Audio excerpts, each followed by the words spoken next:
Thank you for joining us for Utah Repertory Theater Company's Director's Preview of our 2014 productions, a season of premieres. Utah Rep began the season with a successful production of Bonnie and Clyde, and we continue with the Utah premiere of Grace, April 25th through May 10th, a co-production with Around the Globe Theater Company. The playwright, Craig Wright, best known for his scripts for 6 Feet Under and Lost, has written a thoughtful, pitch-black play about religious devotion and the unpredictability of life.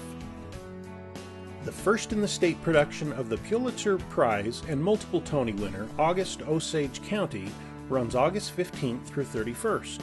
A co-production with the Silver Summit Theater Company, this drama is the most exciting new American play Broadway has seen in years, according to the New York Times, and the main character is one of the most spellbinding characters in memory to stalk a Broadway stage.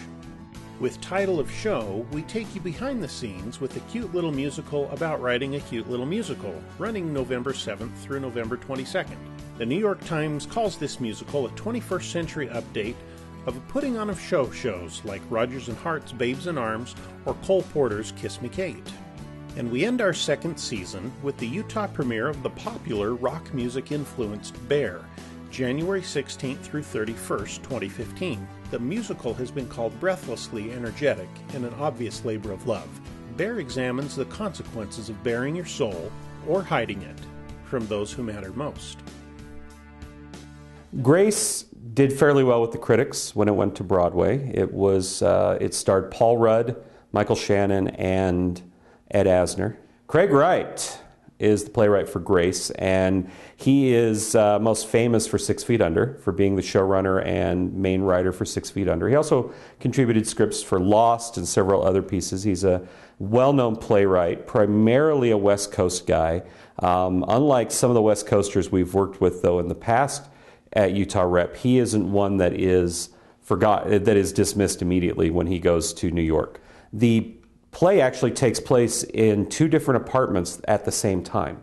So we see the people that exist in these 2 different apartments, but they're identical. So we see them on stage at the same time, sharing the space, just like we do in reality. We share space with people that we don't even acknowledge them until they get into our own space. And so we're going to present this very simply, very simple lighting format, very simple sound, everything, because it's all on the back of the actors, because Craig Wright put it all on the back of the actors with his wonderful script.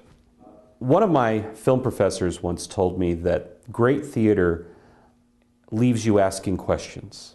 You should always be asking questions at the end of a great show, a great performance, whereas poor theater answers questions for you. I hope the audience walks away from Grace feeling like they've got more to think about than when they walked in.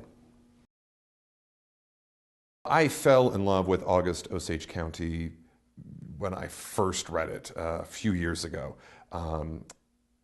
Having directed a lot of American classics, it feels so much like an American classic just in its form and its format. It's a classic American family play like Long Day's Journey Tonight or Cat on a Hot Tin Roof or Buried Child. It really fits with those great American plays, and so I was immediately drawn to it. As sort of this revival of a tradition that we haven't seen a lot of those plays recently, and so I think that's what excited me about it, and I think it's great to try and get that on its feet here. It's set in Oklahoma, but families are families. We all have families. It's one of the true universal things. Everybody's got parents. So I think that this speaks to family and speaks to family issues and how we negotiate our family. And so I think that's universal. That isn't specific to any particular culture, any particular state, any particular country. It's enjoyed huge success in London, New York, and Chicago. I don't see why Salt Lake would be any different. Yeah, as I approach August Osage County, the first thing I'm looking at it right now as a director is the speed. It's a thrill ride. It's a family haunted house, and it's half terrifying and it's half hilarious. And I think that if we keep that roller coaster ride of emotion and language going, then that's going to be the most important thing about the production. What people take away from it, I don't know. Everybody in the play is flawed, and the situations are incredibly complicated. And I think people are going to walk out and debate which side of each thing they're on. They're going to debate who's right and who's wrong. And like most families, everybody's a little bit right and everybody's a little bit wrong. So I think it'll make for good discussion afterwards. Just working with Teresa Sanderson as Violet, I think Teresa is one of our finest actresses. And I'm really excited to work with her on this part. It's one of the things that drew me to this production. I think that Violet has defined a generation of actresses from Meryl Streep to Deanna Dunnigan. And I think that Teresa's the perfect person to take it on in Salt Lake. And I think for her performance alone, it's going to be amazing to see this show. 3 weeks before one of the New York musical theater festivals, and these two men got together and they said, we should write something. You know, there's a festival coming up in a few weeks, so let's put something together. So one of them wrote the music, one of them wrote the dialogue, and they put this musical together about their process of writing the musical. So then it was a success at the festival, obviously, and then ended up being picked up and produced off-Broadway, and it was so successful off-Broadway that they pulled it on Broadway for some time. Although there is a lot of beautiful heart within the story, the comedy and the characters are to be loved, and the audiences will love them by the end of the show, by the beginning of the show. It's no longer poetic, such as Rodgers and Hammerstein, but it goes into the I'm talking to you and I'm telling you something and I can't tell you anymore, so I have to sing it.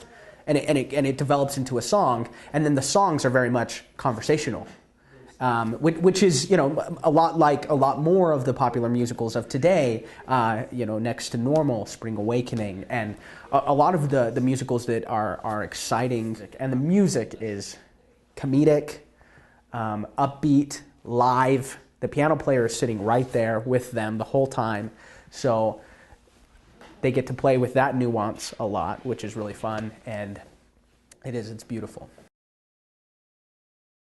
Well, I fell in love with Bear a little over a year ago when I saw it off Broadway. It was kind of the revival production of it, and it really just spoke to me and impacted me, and I felt it was the perfect show to bring to Utah. I feel like a lot of the themes explored and a lot of the characters are really relatable to people right here in Utah, and it's a story that we need to share. It takes place in a Catholic high school, but it could be really any religious high school, and it explores a lot of difficult issues that high school students are facing nowadays. Particularly, it focuses around the main story of Jason and Peter, who have a relationship, homosexual relationship, and are really struggling with the church's teachings against that type of lifestyle.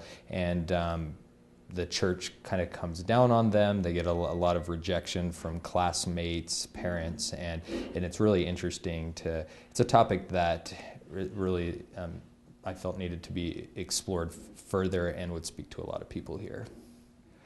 I want audiences, after coming to see Bear, to really come away from the production with a greater thinking, empathy for a lot of the teenagers in our community that are facing a lot of these issues.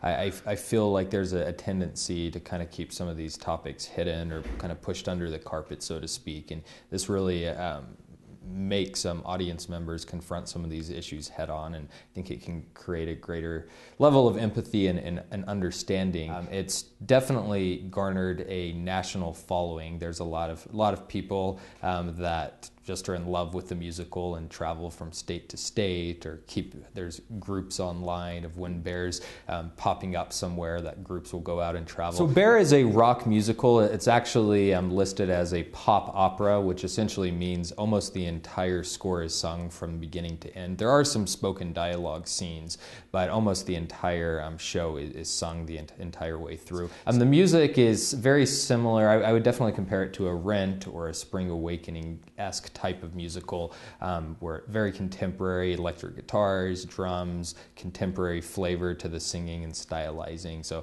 a lot of the songs would not be unlike songs that you would hear on a top 40s kind of radio station. So very now, very, very exciting, very contemporary type of music. Utah Rep's season of premieres began with the first in-state production of the Frank Wildhorn musical Bonnie and Clyde, which enjoyed a successful run January 7th through February 1st. One reviewer proclaimed the production went from entertaining to outstanding based on the absolutely wonderful choices made by the cast, crew, and theater company.